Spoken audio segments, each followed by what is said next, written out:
Regresamos a estudios y vamos a pasar ahora a otras informaciones. ¿Quién me acompaña a esta hora? Pues Klaus Honinger, él es director del Museo Paleontológico Mayer-Honinger, ¿verdad? Gracias por estar con nosotros. Buenos días, Fernanda, gracias por la invitación. Bueno, lo que les voy a contar es que en realidad Klaus desde el año pasado, ya desde antes de que se diera la llegada de la CAR a nuestro país, pasó por algunos medios de comunicación denunciando que pues parte de la ruta afectaba un importante territorio donde sí, hay restos paleontológicos, fósiles, ¿no? Sí.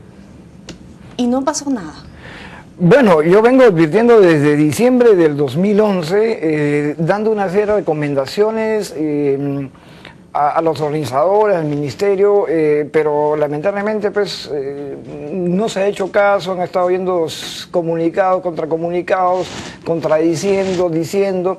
Ha sido toda una historia que realmente yo la considero extraña, si nos ponemos a pensar de que en realidad las medidas no eran difíciles de implementar y las advertencias eran lógicas para aquellos que realmente conocen el desierto de Ica. Ahora, vamos a explicarle un poco a la gente que no es que estamos hablando, digamos, de una pequeña zona donde hay algunos fósiles y bueno, pues la gente a la que le gusta este tema está defendiéndolo, ¿no? Estamos hablando, lo que estaba leyendo es que es uno de los yacimientos de fósiles más grandes del mundo y sí, está en Ica, digamos, no es cualquier cosa, no es digamos una extensión pequeña ni algo de que algunos amantes del tema están protegiendo, es algo mucho más importante. Por supuesto, no solamente es uno de los yacimientos más importantes del mundo, es considerado internacionalmente como el más grande del mundo, ¿no? Como yo siempre digo, o sea, nosotros somos un país arqueológico, pero no le damos importancia a veces a la paleontología, que nos puede explicar muchísimo de la evolución de los animales y de la vida, ¿no? Y lo que se ha hecho desde el año 2012 y esta vez en el 2013 en Ica, yo lo considero un crimen contra la humanidad, ¿no? ¿Qué pasó el año pasado, cuando la llegada era acá en Perú? Bueno, el año pasado hice la advertencia justamente de que debían informar la ruta a la gente que conocemos en el desierto para ver qué zonas iban a pasar, porque lamentablemente son muy poca gente la que conoce todo el desierto de Ica, ¿no? Claro. Dijeron que era secreta. Bueno, secreta, bien, entonces yo advertí, si es secreta, van a tener que ustedes tener cuidado con esto, con esto, con esto y con esto, ¿no? Les advertiste, digamos, claro, en una reunión que ellos exactamente por donde no se puede pasar. Que no se debería, claro. Entonces me llamaron al Ministerio de Cultura, me reuní con todos ellos, con el IPD, con la gente del rally, ¿no? Con todos, y dijeron, bueno, no es secreta, además nosotros somos los responsables, nadie que esté fuera del ministerio puede meter cuchara, meter pues, alguna presión, ¿no? Bueno, dije, entonces tengan cuidado porque no va a haber forma de poder manejar los cientos de miles de espectadores que van a ir, ¿no? Porque si bien ellos pueden decir, bueno, el rally va a pasar por acá y determinar una ruta, ¿cómo pueden manejar decenas de miles de espectadores? Es imposible en un desierto tan grande. Y hubieron daños. Eso te iba a decir. Hubieron daños. Además, ocurrió lo que tú temías. Sí. ¿Qué daños hubo? Yo leí, y en realidad lo que leí sobre los daños del año pasado me pareció indignante, y es que la gente había cogido los huesos fósiles de una ballena de 20 millones de años para sentarse. Sí. ¿Eso es verdad? Sí, pero es por ignorancia, no por maldad. O sea, yo no pienso de que ellos hayan sabido de qué se trata, porque si uno va pues, al desierto va a encontrar caballos muertos también. O sea, yo no creo que hayan pensado que sea un fósil. Pasa de que se permite un recorrido por zonas muy cercanas o por zonas fosilíferas y evidentemente los espectadores quieren localizar una zona privilegiada. Es como cuando vamos al cine, ¿no? En el cine queremos sentarnos en una zona donde la película se vea bien. Entonces eso es lo que pasó y eso es lo que yo advertí que iba a volver a pasar. Pero no hubo una campaña de información o digamos gente que vigile que digamos los espectadores no traspasen esta zona. El año pasado. El año pasado. No. Ahorita hablamos de este año. No me consta y así haya 40.000 comunicados, o sea, es imposible que lo hayan logrado un desierto tan grande, ¿no? Y este año lo mismo, y ahora leo en la República, por ejemplo, de que el señor Cáceres admite que efectivamente es imposible controlar un área tan grande. Entonces yo digo, si es imposible controlar un área tan grande, ¿por qué no se admitió desde antes y simplemente se obvia un desierto que tiene un potencial paleontológico tan grande? ¿Qué pasó este año?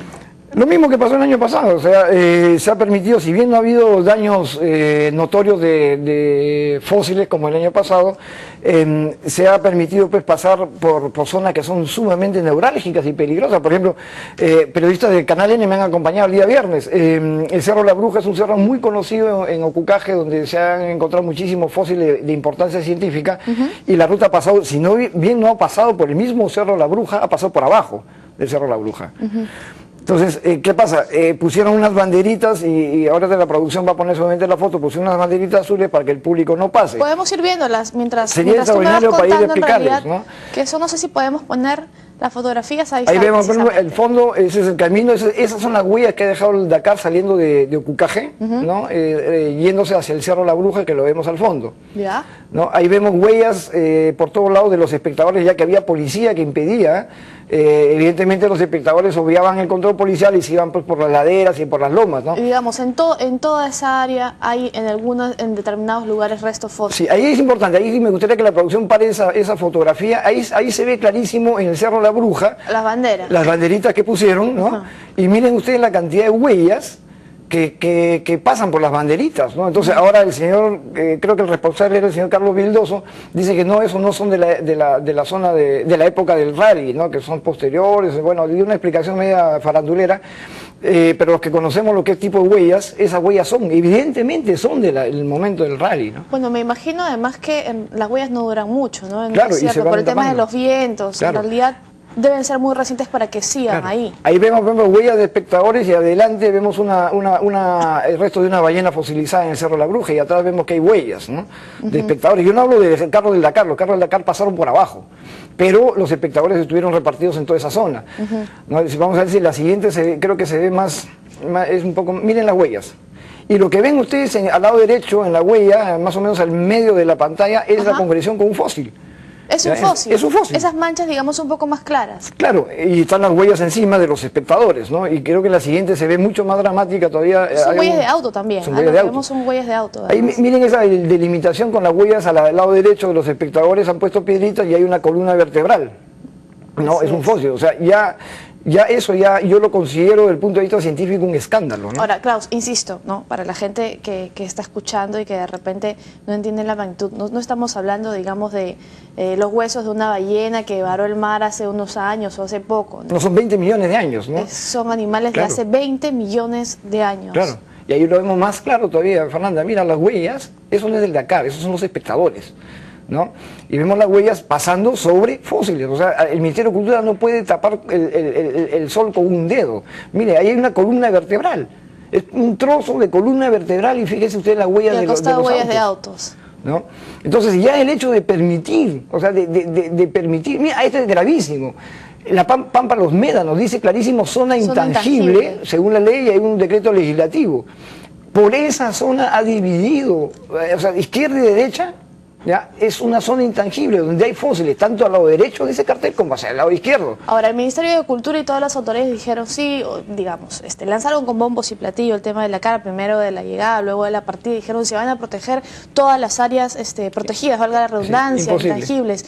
Digamos que eso no es solamente las líneas de Nazca, ¿no? Digamos, tiene que abarcar muchísimo más. Claro, he leído inclusive el día sábado, me parece, de una empresa o de una organización aéreo, no sé qué cosa, que ha hecho un sobrevolado de la zona diciendo no hemos encontrado daños. Ok, no he encontrado daños posiblemente de los geoglifos, pero a mí no me van a ni a contar de que de un avión o un helicóptero se ven los fósiles, ¿no? Y han aprovechado, creo, para sacar un comunicado diciendo sí, han garantizado de que por este sobrevuelo no ha habido daños y meten el tema paleontológico, ¿no? Pero es una pena porque estamos hablando de daños irreparables, ¿no? Acá Totalmente. no es una pared, digamos, que luego se pueda volver a construir, ni cosas así, ¿no? Son daños culturales a la historia, ¿no? Y vamos a las contradicciones, o sea, yo pienso que este es un tema sumamente grave porque se vienen haciendo contradicciones hace mucho tiempo, o sea, desde el año 2012 hasta la fecha vienen haciendo muchísimas contradicciones. La última la acabo de leer ahorita, donde el señor Cáceres del Ministerio de Cultura, que es el encargado de paleontología, siendo arqueólogo, dice de que él consultó con el Ministerio, con la Universidad San Marcos y el INGEMET para apoyo y que ellos no contestaron, pero a la vez el INGEMET y San Marcos dice que jamás les invitaron. Entonces, ¿por qué ese ir y venir de versiones, ¿no? ¿Qué es lo que pasa acá entonces? ¿No les importó a las autoridades? ¿Es un tema de desidia, desconocimiento? Es una negligencia que yo la considero grave. Es una negligencia grave de empezar 2 días antes con medidas que son paliativas, son en realidad demasiado tarde, demasiado absurdas. Yo creo que esto de acá ameritaría que el Congreso de la República haga una investigación exhaustiva de que por qué se contrata o se toma a una organización que poco tiempo antes había denunciado los mismos daños que yo hice. Entonces de pronto sale y lo contrata el Dakar, no sé quién lo habrá contratado a este instituto, y toma medidas que son... Claro, para que evalúen, ¿no? Un poco los daños. 2 días antes. Se puede hacer, claro. ¿No? Entonces, yo pienso que había una negligencia gravísima y habría que investigar qué es lo que realmente ha pasado, ¿no? Además, otra cosa que es importante, Fernanda, o sea, el hecho de ya de permitir pasar una ruta del Dakar tan cerca a zonas fosilíferas, es como si yo tuviera pues un enfermo de pulmonía, abro la ventana y digo, no te preocupes que yo voy a cuidar que no te caiga aire. O sea, es imposible, no se puede controlar. Ahora, ¿cuál es la propuesta? Porque en realidad tampoco se trata de decir nunca más Dakar, que nunca pase por el Perú. Tiene que haber alguna alternativa, ¿no? Sí, que simplemente no entren por el desierto de Cucaje. O sea, el desierto de Cucaje, si ellos ya han tomado ciertas rutas por la Panamericana para evitarlas, bueno, que obvien ese desierto. Si los señores del Instituto Peruano de Estudio Paleovertebrado y el Ministerio de Cultura dicen que conocen la zona, bueno, ellos saben muy bien que en las pirámides, las 3 pirámides, en la zona de Pampa de los Médanos, de Pisco hacia acá, podían los carros entrar antes de Pampa de los Médanos, que es una zona protegida, podían entrar hacia la izquierda por las dunas y dar por la Panamericana, dar la vuelta y hacer la ruta diferente y salir hacia Cucaje. No me explico por qué han permitido que entren por esa zona. La verdad que para mí es inexplicable y yo lo considero en realidad grave. Y eso que lo que yo estoy advirtiendo, denunciando con este reportaje que hice conjuntamente con ustedes, es menos de lo que el alcalde de Cucaje lo ha dicho. Él ha detectado 22 zonas críticas. 22. Yo solamente he estado en 3. ¿No? 22 que tienen que ver con el mismo tema, claro, el tema paleontológico. Claro, ¿no? Y él está pues totalmente indignado, ¿no? Ahora hay una cosa importante que a mí como peruano me indigna, Fernanda, es lo siguiente, y esto no es un chiste, bueno, el televidente no vaya a pensar que lo que voy a contar ahorita es un chiste, es la realidad de la paleontología peruana. Si yo me voy de campamento, tengo que decir que me voy de campamento a esta zona, porque si yo digo que me voy de expedición, estoy cometiendo un delito, según el Ministerio de Cultura. ¿Ya? Porque para ir a una expedición laica tengo que pedir una autorización que demora meses. Bien, si yo me voy de campamento a esta zona, ¿ya? Y descubro un fósil, o sea, me voy a buscar hormigas, ¿no? Pues si digo que voy a buscar fósiles, también me pueden hacerme una denuncia penal. Voy a buscar hormigas, como me pasó la vez pasada. Y encuentro en el camino un pedazo de mandíbula que le he tomado fotografía, señora Mister, no le he tocado, porque si lo toco, me meten a la cárcel. Es un delito penal si lo toco. Bien, le he tomado fotos, se lo he mandado a especialistas en España y me han dicho que es posiblemente un animal nuevo, desconocido. No lo he tocado, lo he dejado ahí, ¿no? Porque si lo toco, como digo, es un delito penal. Bien. Entonces, yo tengo que pedir autorización por metro cuadrado. O sea, si yo quiero ir a hacer una expedición, tengo que pagar al Ministerio de Cultura una tasa por metro cuadrado. En esa misma zona por donde ha pasado sea en el Perú. La gente, pero me refiero, claro, digamos, me imagino al punto al que vas, ¿no? Claro.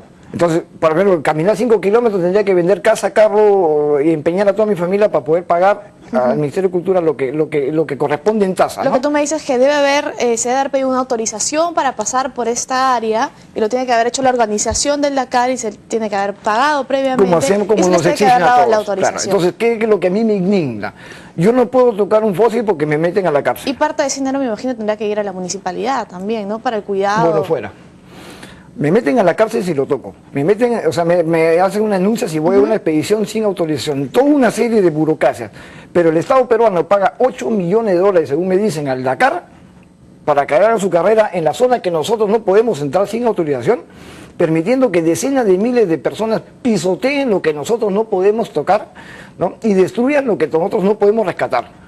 ¿Dónde está la lógica, Fernanda? O sea, y yo pienso que es absurdo, ¿ya?, que se maneje la paleontología de esa manera, que los que queremos hacer investigación corremos el riesgo de que nos metan a la cárcel. Pero los que van a hacer una carrera y el público que va y pisotea, destruye, rompe todo, ¿no? Bien, gracias. O sea, no te metas con el Dakar porque el Dakar es muy importante para el Perú. No, la historia de siempre, ¿no? Claro, muchísimas gracias por estar con nosotros. En realidad, el daño ya está hecho, ¿no? Pero ojalá que se aprenda la lección para el futuro. Y déjame una cosa que es importantísima también para finalizar. Para lo que es este tipo de eventos, se le paga al Dakar, se reciben muchos auspicios, ¿cierto? Te vas a reír. Yo me he tenido que ir con el apoyo económico de una banda de rock trujillana que se llama Big Balls. Con una banda de rap. Con el apoyo de una banda de rock trujillana que dijo, yo te pago para que vayas. que es la banda que tengo acá. Qué pena, Esa ¿no? es la diferencia, mira, entre uno y el otro mundo. Bueno, es la realidad también del tema de las investigaciones en nuestro país, no tienen Lamentablemente. presupuesto. Bueno, Klaus, como te decía, el daño está hecho, pero ojalá que se aprenda la lección para el futuro, porque la idea no es que no haya la carne, nada, sino que en realidad se puedan hacer las cosas de manera que no se dañe nada, ¿no? Y que todos terminemos ganando. Sí, pero de todas maneras, Fernanda, permíteme hacer un llamado a los congresistas con los que yo tengo contacto, que les he informado al señor Johnny Lescano, que estoy interesado por este tema. Les hago un llamado, por favor, para que el Ministerio de Cultura, el Ministro de Cultura, explique todo este teje y maneje y todas estas contradicciones que había en este tema para evitar de que se vuelva a cometer este error, ¿no? Un mea culpa, por lo menos. Muchísimas gracias por estar con nosotros. Ahora entonces Klaus Honinger, director del Museo Paleontológico Meyer Honinger. Nosotros tenemos que pasar a otras informaciones. Katia Cruz está